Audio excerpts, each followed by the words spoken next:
and welcome to the debate. I'm your host, MAQBOOL, with you at PTV World. In today's show, we're going to be taking a look at the developing news coming in with regards to the attempted assassination that had taken place earlier in the U.S. With reference to, of course, a leader of the Khalistan movement.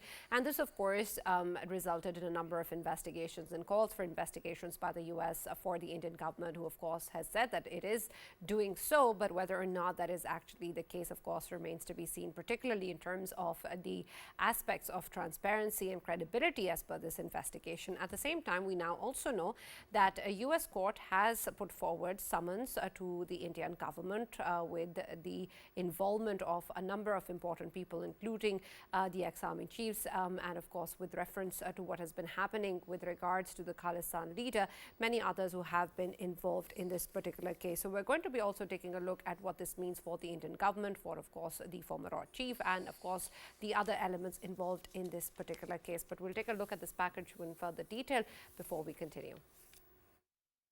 The world can no longer turn a blind eye to India's covert operations, as recent developments have exposed alarming allegations against Ajit Doval, India's national security advisor, summoned by a US court over an alleged assassination plot targeting Sikh leader Gurpatwant Singh Pannu. Doval's involvement has sparked serious questions about India's tactics in silencing dissent. Pannu, a vocal advocate for Khalistan and the self-determination of Sikhs, has brought forth evidence linking India's intelligence agency RAW to a murder conspiracy against him. His advocacy appears to have made him a target, but the plot was uncovered in time. Now the Sikh for Justice group has filed a lawsuit implicating Doval's role, drawing global attention to India's secretive operations.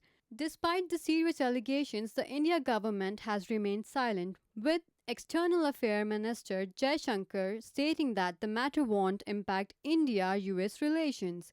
US Ambassador to India Eric Garcetti echoed similar sentiments, downplaying the issue. However, this case has brought the spotlight on India's human rights record and its treatment of those who challenged the status quo. The recent investigation in US has further substantiated the stance of Pakistan. The RAW under the Modi government has gone rogue, doing efforts of destabilizing Pakistan by backing banned terrorist groups like TTP and fueling unrest in Balochistan by sabotaging regional projects like CPAC. The international community must confront this growing threat before it undermines global stability and peace. Of the discussion today, where of course we're going to be taking a look at this particular case in which of course a number of important people have been summoned, which include the International Security Advisor, the former RAW chief, RAW agent and businessman Nikhil Gupta. So we're going to be taking a look at this particularly in reference to this case, but also in the overall dynamics of the US-India relations, and of course the stance that it puts in terms of the reach of Indian involvement in terrorism in other countries. And so of course is also important in the Pakistan's context. So we're going to be taking a look at that in the show as well. For this and more, as always, in the studios, I've been joined by senior analyst FARUKH PITAFI and Raja FAISAL. And we've also been joined online by former Ambassador Dr. Jamil and political and legal expert Barrister Safi Ghauri. Thank you very much, gentlemen, for being part of this discussion today. And I'll start with you, Ambassador Saab, with reference to what you've seen so far and the way that you've understood the situation. Your particular take, particularly when we take a look at the way the stances have been coming out from the US side, from the Indian side as well as related to this particular issue. It seems that, of course, in a lot of ways, what is being said at the forefront seems to be putting the situation in on terms which are okay, which are positive, which are going in the right direction, and the fact that both the countries are cooperating with each other on this stance. While, of course, in the aftermath of these summons, we have heard a few statements coming in from India calling that this is unwarranted.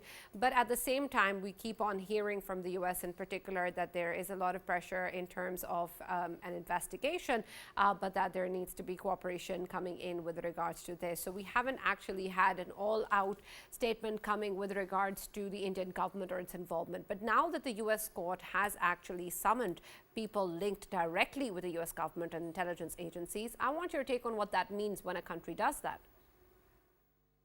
Well, it's an interference in the sovereignty of any country. If a third party or a third country starts doing a transnational terrorism in the territory of an independent country or sovereign country, And that's what was the attempt in the United States.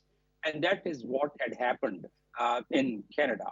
And if we combine these two things together, 2023, in the month of June, once in Canada, the Parvinder Singh was assassinated. At that time, nothing less than the Prime Minister, no one less than the Prime Minister of Canada, had really made a protest from the floor of the House, which is taken to be a very serious thing. And he had mentioned at that time that four eyes were all monitoring the assassination plot and then its actualization in Canada. Same thing in US.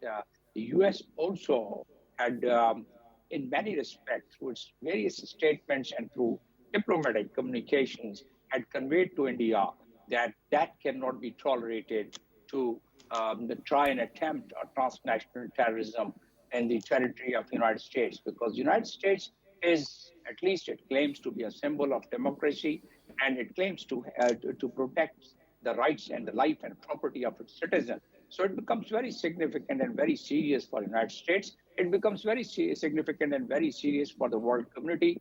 India thought that probably the way KGB has been doing, the way they did it in 1978 with the Georgy Marukov assassination of Bulgarian descent, was poisoned in London, and like was some more cases by KGB.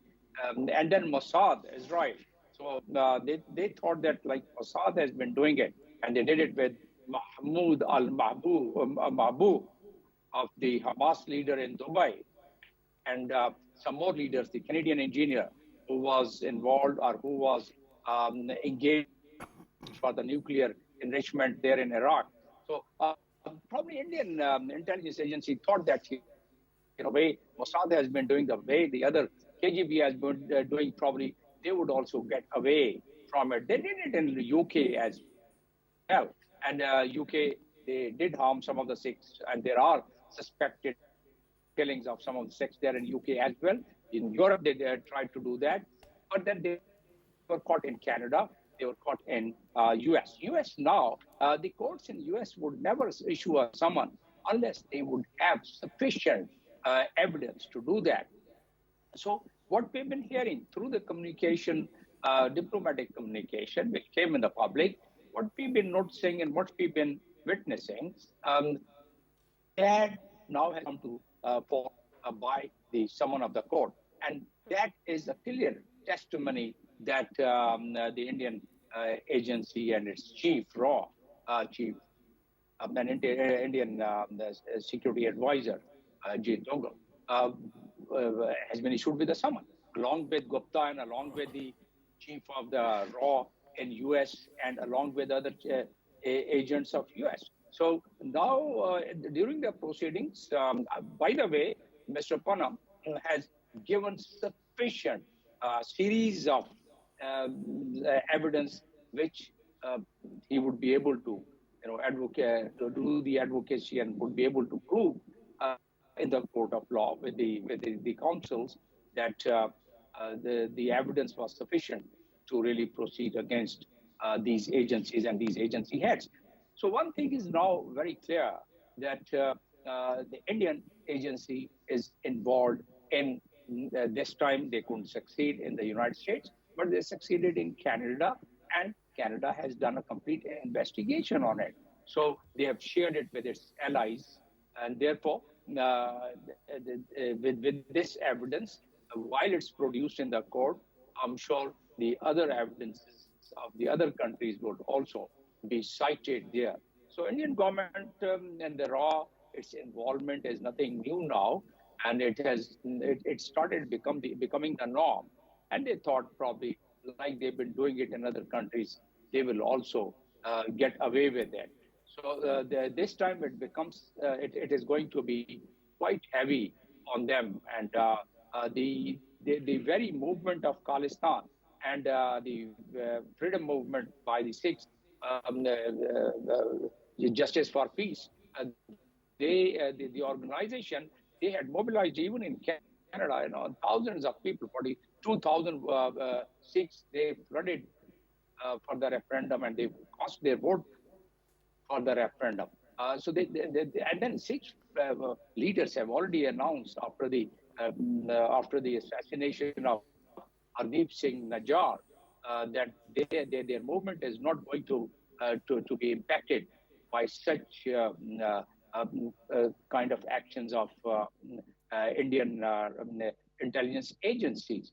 Now, that is one thing. And the second thing, their involvement in various other countries, including through Afghanistan, what they are doing, and in your documentary, what you have shown about the Balochistan and about the TTP. So that is also not hidden. And some of the literature and some of the evidence does prove the Security Council monitoring team, once they were compiling all the terrorist organizations and their financing, they have given some indication of that nature, that they are being funded by the external forces. So if we connect different aspects, and we'll discuss them in further detail as well as we explore this issue. But Barrister Safi, I want your take on this as well, particularly in terms of how we're going to now be taking a look at the proceedings of this court as well, because while of course we've seen that statements are coming in from the US government as well, from the US spokespersons with reference to what they need from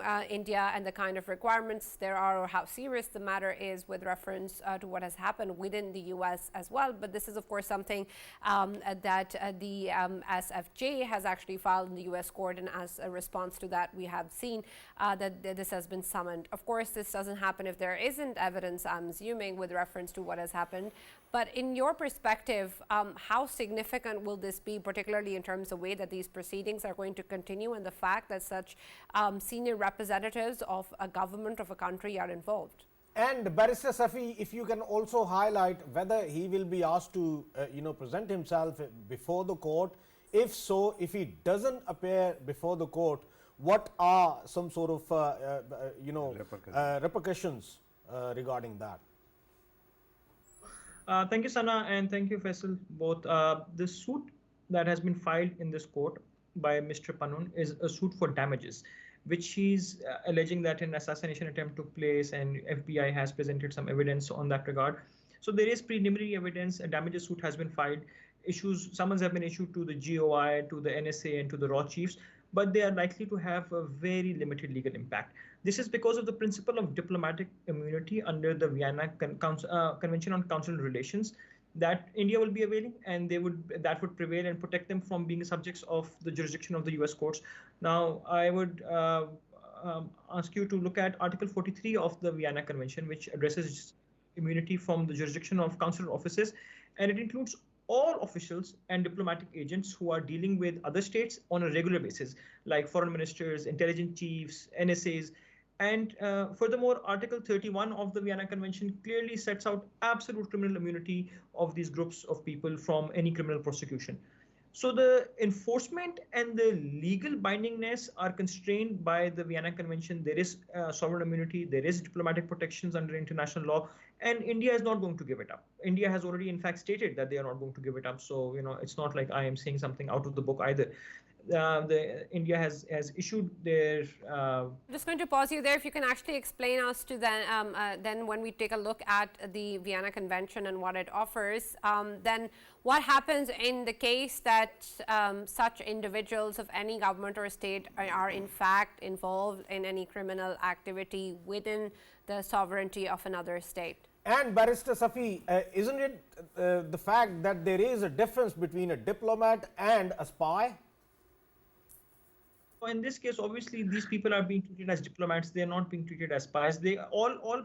I mentioned earlier that Article 43 clearly states that all officials and diplomatic agents and their statuses are also listed down, which includes, foreign ministers, intelligence chiefs, and national security advisors. These people are given diplomatic immunity. So it comes down to a very similar sort of a situation like we see in Netanyahu right now. The ICC has issued warrants against him. He's not listening to them. He's not giving up his diplomatic privileges and immunities. He's not going. Now, it's not just against Netanyahu. It's also against war criminals that are in the IDF. He's not the only one. None of them are giving up their privileges. And that's the problem with international law. International law is not like domestic law. We do not have an international court that has an international army and a police that can go and apprehend someone and then bring them. They summoned India. India has refused. There's nothing that can be done about it, and that's the very unfortunate aspect of how the world works.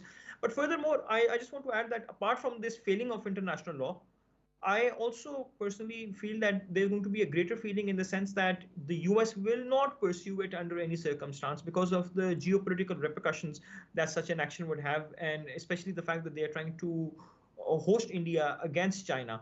And so, just because of that, I think at this stage, what we're seeing is a judge of the Southern New York District who has looked at some preliminary evidence. He's going to he's issued summons as was required by law. But I want to clarify that this, by no stretch of imagination, means that he has been indicted, that he has been convicted.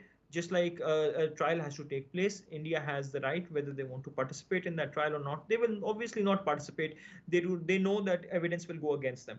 They know that there is ample evidence. They are not going to do that. They're just going to back off.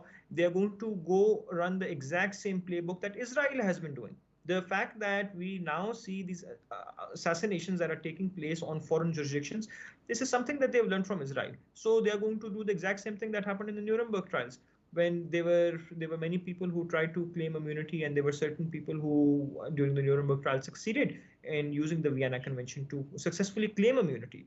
It's very unfortunate. Now, I think at this stage, what we should be thinking about from a Pakistani perspective, and what I would want to really highlight here is the misuse of law that India has carried out, and the dearth of international lawyers and international legal opinions from Pakistan in any international journals. That is what's really leading to India being able to conduct its wanton massacres in Afghanistan. They've done that in Canada. They've done it in Mauritius, in Nepal, in Sri Lanka.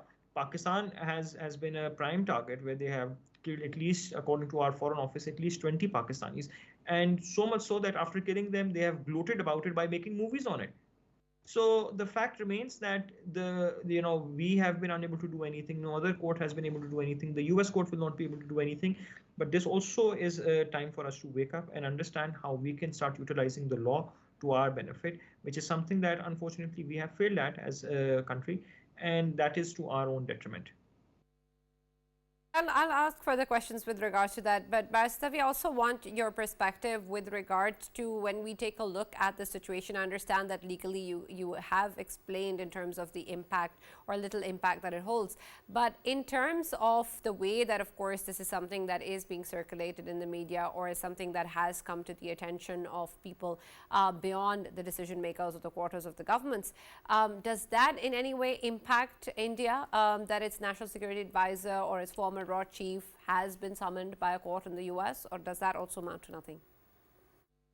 I'm not sure, because the reason why I'm not sure about this is, once again, because I look at the greatest war crimes being committed by Israel. I think we all know. Just yesterday, the General Assembly voted overwhelmingly in favor of sanctions against Israel for the first time ever in 42 years, and yet we see that even though the whole world is condemning it, they're still managing to get away with it. And the reason why they're managing to get away with it, even though you very rightly pointed out that, to a lot of people who are sensitive to these matters, they will realize, but India also has another card up its sleeve, and that is its overwhelming hold on media.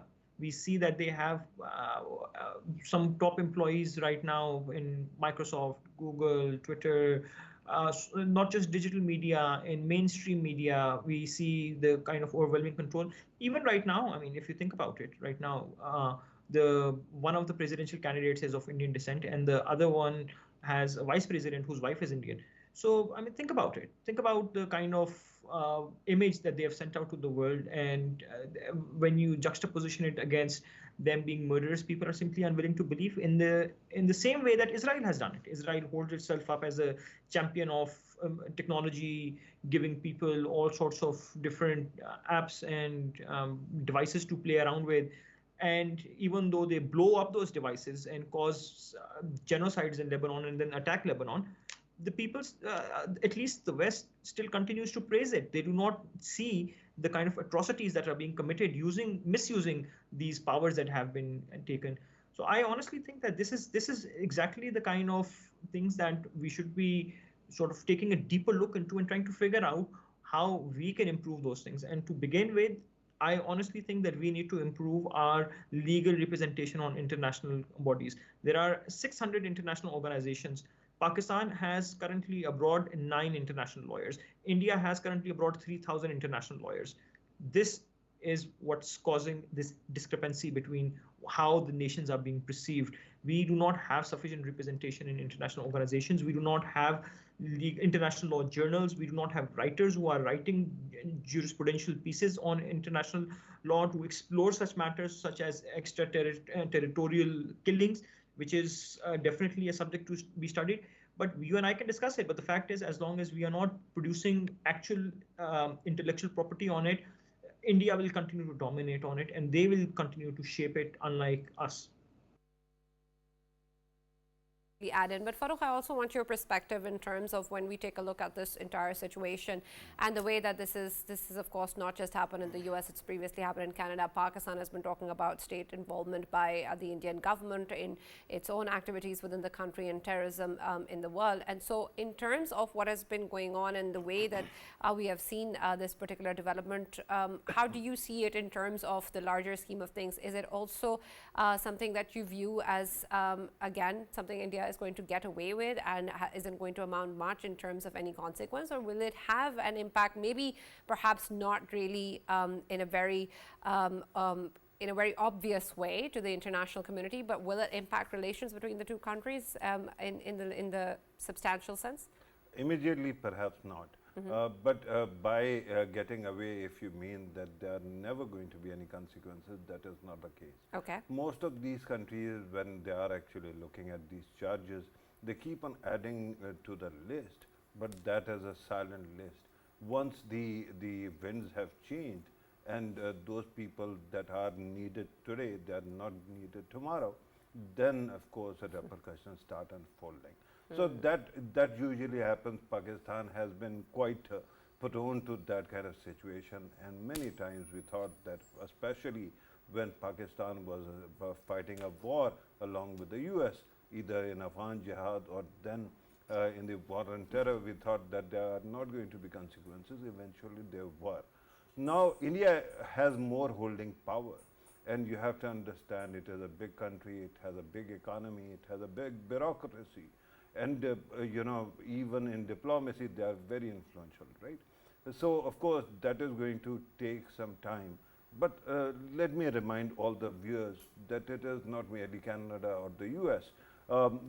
This year, when India's elections had just concluded, Australia's ABC News actually came up with a documentary, and that was about Modi's international network of influence that uses that Modi or his government uses to attack its dissidents abroad. And it was about the influence campaign and targeting campaign in Australia. Then we saw Guardian's report just before the elections, and that was inside Pakistan. So there is no doubt of all this negative activity, and it seems although I know FAISAL always believes that under Modi, Raw has gone rogue, but I think that this is an intelligence agency and this is a network that continues to do whatever they think the government wants. So Modi himself and his state would want something similar. I don't understand why, because I think my humble submission is that with Modi at the top and with all these people, India is its own enemy. They are leaving fingerprints where perhaps they could have avoided that. And then they have actually implicated themselves, right? So what happens? First of all, they seem to be losing something very substantial. Remember, after the fall of Berlin Wall, when there was end of Cold War, at that time, the US and Indian agencies and Israeli agencies started moving together. And it was Five Eyes particularly that kept on promoting India as a counterweight to China because of the so-called clash of civilizations thesis of Huntington. And they thought that India is a relevant partner. Now those Five Eyes think belittled. They think that their own jurisdiction has been compromised because somebody has gone on their turf and attacked people under their care. So this is going to have ramifications. I think that under Modi, Indian government is incapable of defending the country in the long term. So I think it can be 2 years, it can be 4 years, but there are going to be consequences. And those consequences are going to hit them when they're least expecting. By the way, if you have noticed Indian media, already they have started having this whispering campaign. Arnab Goswami did an entire segment that there is a kind of American plot to get India, and they want to target Modi and Adani and using Rahul Gandhi. So that kind of propaganda is already there. They know there are going to be consequences. How soon that happens, and by the way, while Barrister has his right to his views, my humble submission is most of the Indian diaspora, especially the Microsoft chief, or for that matter Google's, they are so devoted to their companies and their nations, America's interest, that they are not doing much for India. If America wants to concede some ground, they do it. But once you have left India, and this is the problem with India, it is losing best of its minds because it does not have the kind of inclusive culture that you can find in the US or the West. Right. And Faisal, I want your perspective on this as well, particularly in terms of how this puts India and whether or not it puts India in a place where it is going to be sensitive to the way that this is going to be viewed in the media, whether or not it's going to be sensitive about the impact that it has on its relations with the US. Because while, of course, we can talk about the things that are obvious to us, that Pakistan has, of course, put forward on many platforms and has discussed it, but at the same time, there are other factors and nuances that govern the way the world works, unfortunately. And so in light of that, how do you think India is going to respond to this in particular, and whether or not it will hold any particular value for them in terms of their relations with the US? Yes, and it's a good question. And what India wants from US right now is that they want a clean chit in terms of whatever they want, whatever the designs they have to, of course, counter their foes, especially Khalistan movement, especially against Pakistan, whatever the sort of corridors they want to use, they can use, and nobody says anything, especially the Western world doesn't say anything, especially the US doesn't say anything, and this is what they want from US. In this particular case, of course, they, as Farukh has rightly mentioned, that they have already started pushing and putting more pressure through their media and social mediums on Western countries, especially America, saying this, that don't forget, we are the country that is actually standing against China in the region, and it is on the behest of its population, it is on the behest of their military might. They are in a position to, of course, challenge China. So this is the country you have to put a bid on, rather than cherry picking us or things which we have been conducting in past. Or on the if we look at the past, of course, we know that in the we have mentioned again and again Shastra University 2014 NSA Ajit Doval. He's the very NSA who actually addressed in there the designs. He talked about the designs, how to counter the descent of India. This is what he has been doing, and whatever the designs he highlighted at that time, he has been pursuing that. And I think his confessional statements can easily be achieved from his Shastra University sermons and the other, not plural, one. And you can, of course, take his further speeches as well, and he has been simply boasting about it, that he is doing it and this is how it should be done. So now is the time, as it's been mentioned that Five Eyes, they have been keeping an eye on India. Five Eyes, not one. Yeah. Five Eyes, they have been keeping Five eyes on India. On India. And the reason being, the countries we are talking about, like UK, Australia, Canada, America, New Zealand, this is where we have been seeing that the ideology, the particular ideology, Hindutva ideology, that has always been behind its its political chapter called BJP, throughout the world, they have been propagating and promoting hate in terms of, if we take the examples of UK, there are certain places in UK like Leicester or Birmingham where they have been challenging the Muslims, Indian Muslims, or be them Muslims are from Pakistan, they have been challenging them, and at the same time they have been challenging the Sikhs as well. If we talk about Australia, same was the modus operandi there. If we talk about, very recently there were protests in Canada as well, in which there were, of course, people from the Hindutva ideology. They were protesting against the Khalistan movement. They were protesting against the Sikh influence in Canada itself. Because if we take the example of Canada, in Canada, the Sikhs, they have played a pivotal role when it comes to defense services, when it comes to the political fabric of Canada, when it comes to other services of Canada in the business field as well. Sikh, they play excellent role there, and that is why they have created that influence in there. But India, it has slowly and gradually started pushing its Hindutva ideology in that country as well to challenge of course Sikhs, so that the Khalistan movement can never grab the momentum it direly requires in terms of propagating or promoting Khalistan movement throughout the world. But overall, the situation is, if we talk about Americans, for now we can say that there might be some sort of relaxation from the American side, but time is not far when they will easily realize that the people who could not even contain the pressures of Chinese in eastern Ladakh and got beaten by them harshly, and their commanding officer along with the 20 others, this is what they of course accept. But there are claims of more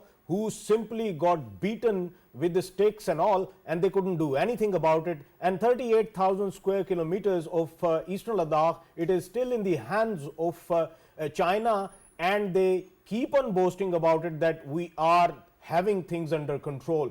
When it comes to the powerful, they don't fight, they don't have the will to fight. But when it comes to weak, like Kashmiris, like people who haven't got the arms, they push in 1 million forces and they boast about it that we are the mightiest force. And who are you fighting against? I mean, it is one of the most militarized zone of the world, and that's where you can only push. If it comes to China, if it comes to Pakistan, of course you get gobsmacked.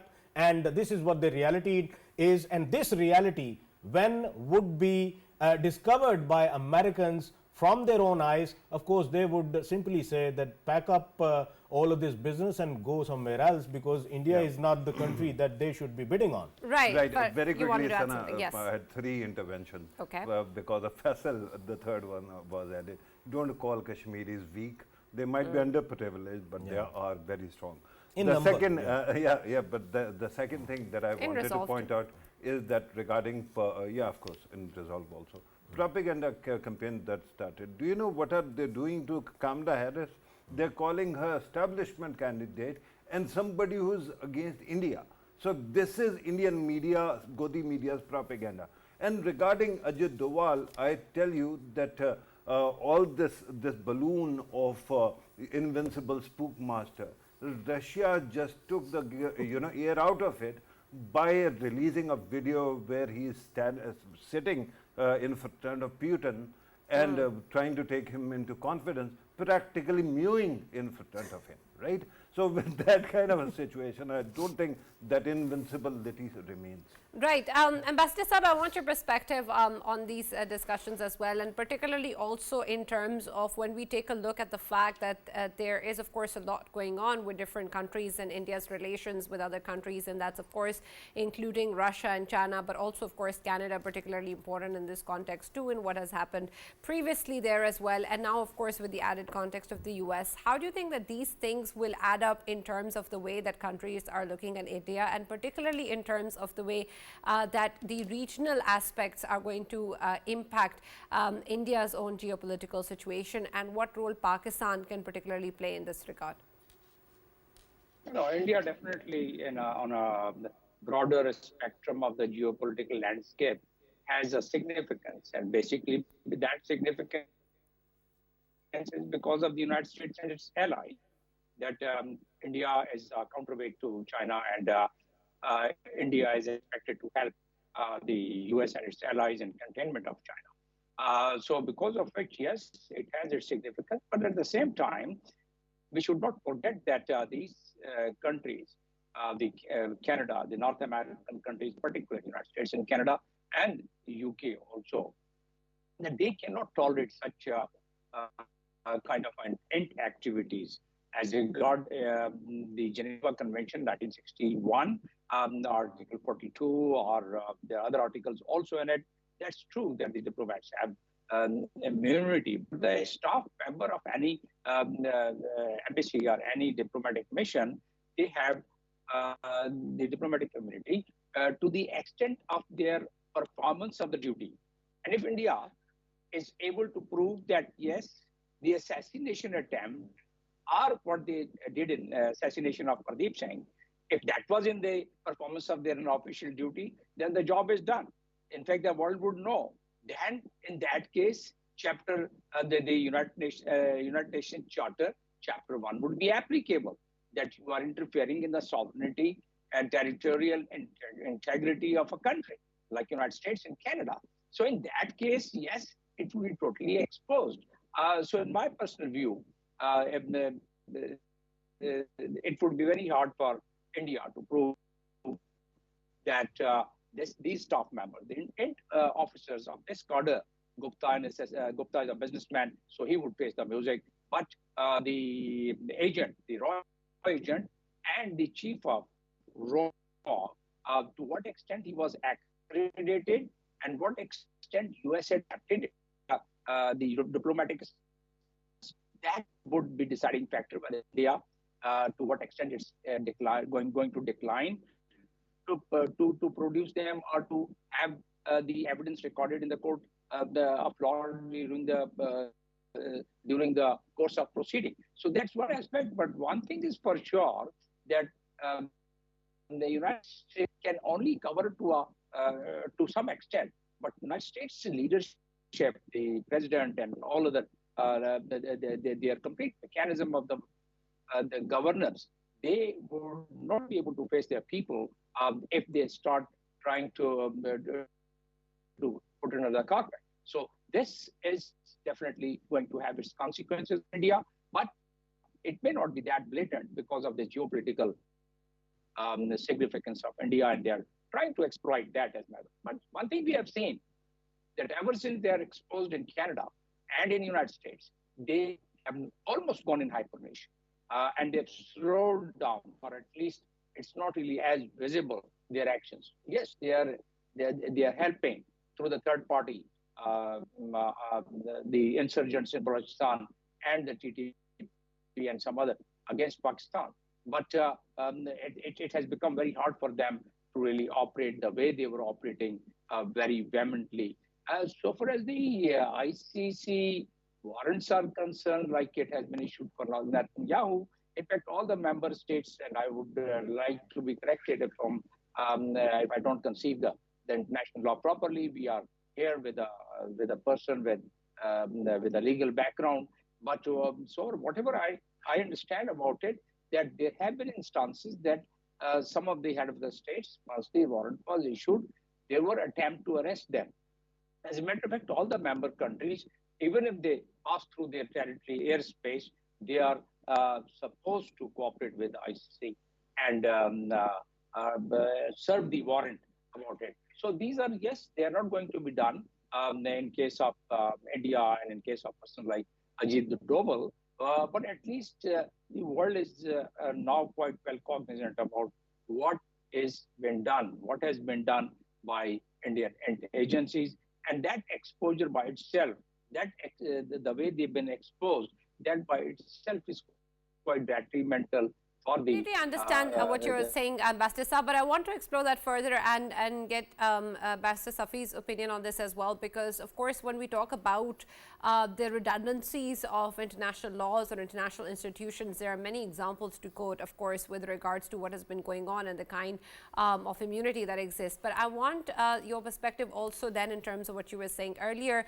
as to what can possibly be done given the realities of this world.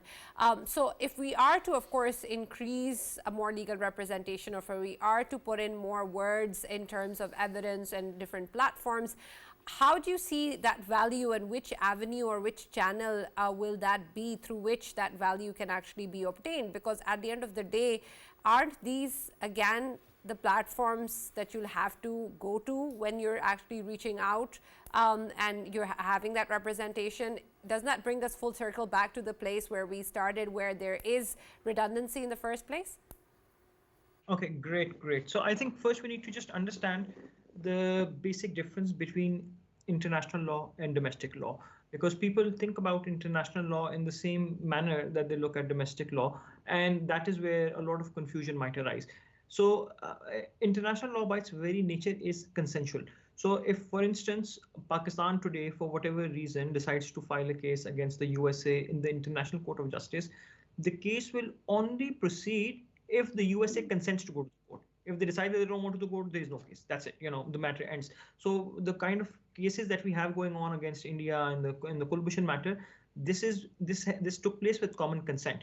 There are many times, for instance, Pakistan is trying to take India to court on the issue of Indus Water Treaty, for instance. And India is not consenting to the International Court of Justice. Therefore, we can't do anything. We are just stuck there, right? So now, despite the fact that there is a huge injustice taking place, they're building on our rivers, it is our lifeline, the future of our country depends on it. India is not consenting to it. There is nothing we can do. That is the nature of international law. So when we talk about things like international immunity, it comes back to the same thing, that when you talk about a criminal offense of this sort, it has, of course, it rings an alarm bell. A state should ideally consent to undergoing a trial. They should say, all right, fine, if you think that we are going around murdering people in your territory, we will give up our person. You can go try him. And there have been instances where people have given up states and have arrest warrants have been issued.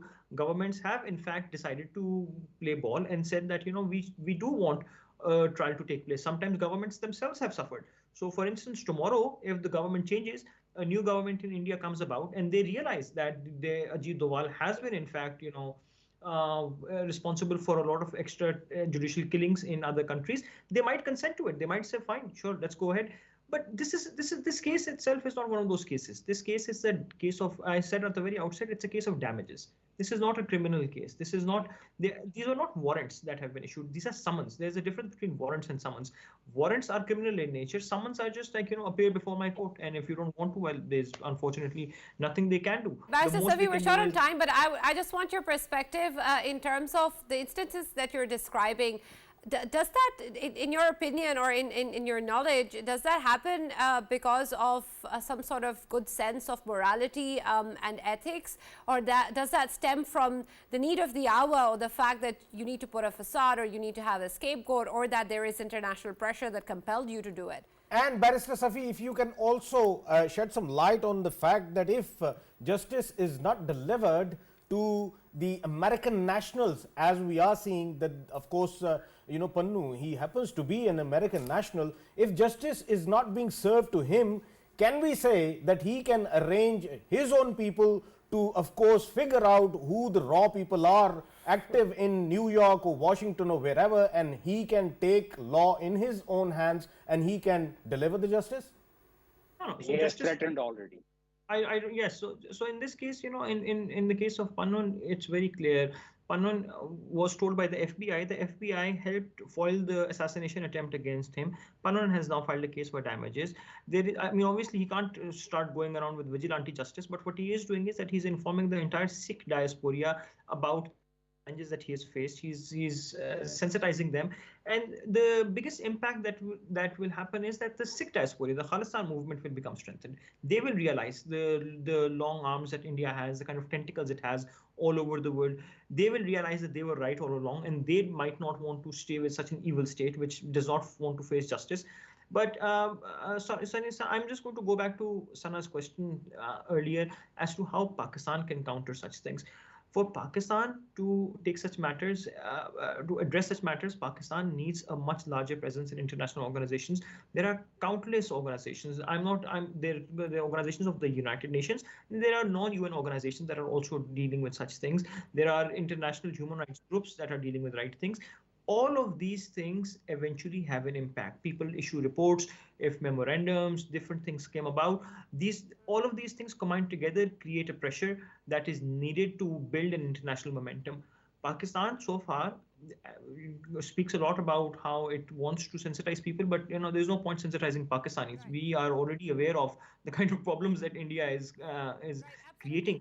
I understand your point. Thank you very much, Barrister Safi, for joining us, and thank you very much, Ambassador Jamil, for joining us and being a part of the discussion. Yes, Farukh, very quickly. One liner. Faisal was talking about justice. I tell you that as winter is coming, so is justice, and it will find the people who have done whatever they have done. Right, absolutely, and that is, of course, the hope, winter or not, but I don't know what you're hinting towards, but let's see what happens. Thank you, Farukh, and thank you, Faisal, for joining us and being a part of the discussion. That's all that we have from the show. We'll now see you tomorrow.